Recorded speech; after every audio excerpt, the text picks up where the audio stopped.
What are filler episodes? So I've been a TV writer for 27 years. I have never once heard the word filler episodes in a writer's room. We don't use that term. I only learned it here on this app when people started saying, yeah, that's just filler. I'm like, really? That's what you think it is?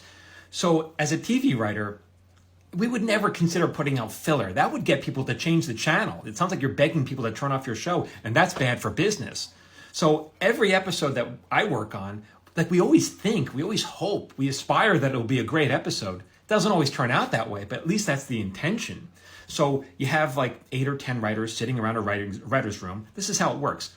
And then writers will start pitching ideas. Most ideas get rejected. They're just not good. Either the showrunner doesn't like it or the other writers say, that's not that good.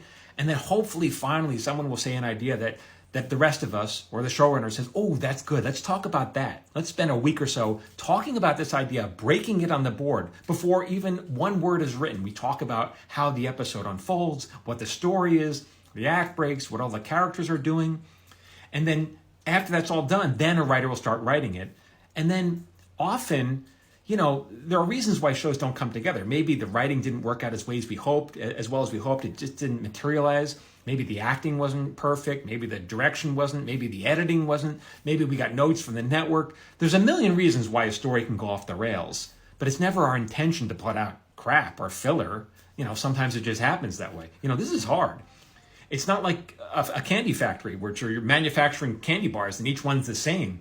This is like each candy bar is supposed to be different, but also great, So that's kind of how it is. Now, it's true that sometimes for a season finale, we do something really splashy. Maybe we have a character walking on another character having sex or something. And then, we do that so people come back next season because we're going to be off the air for a couple of months. But that's not to say the other episodes are filler. We're just going to make this one splashier.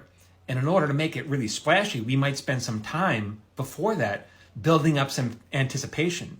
Because you can think of drama as like being on a roller coaster. What's the first part of the roller coaster? You have people going up, tick, tick, tick, tick, tick, tick, tick, tick, tick, tick, tick, way to the top. And this is when people start freaking out. Oh my God, why am I doing this? Get me off this thing. I hate this. This was a bad idea. That's what drama is. You want to spend a little time anticipating before that big drop. And that's when people start screaming, right?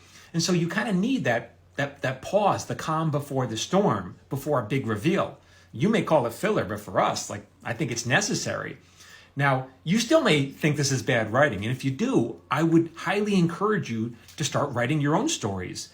I suspect that you will change your mind. You'll feel like, you know what? I do think I can milk this moment a little more, build up some anticipation. I do think it'll be more enjoyable when I have this reveal. But you may come to the conclusion, no, I want my script to be 100% adrenaline. I want it to be frickin' crazy. I also think you will find that to be hard to sustain. I also think you'll realize that the audiences appreciate a breather before the next drop on a roller coaster. But again, if you can figure out how to do it and get that show on the air, then hire me and teach me how to do it. Okay, for more what it's like to be a TV writer, keep following me at Michael Jamin Writer.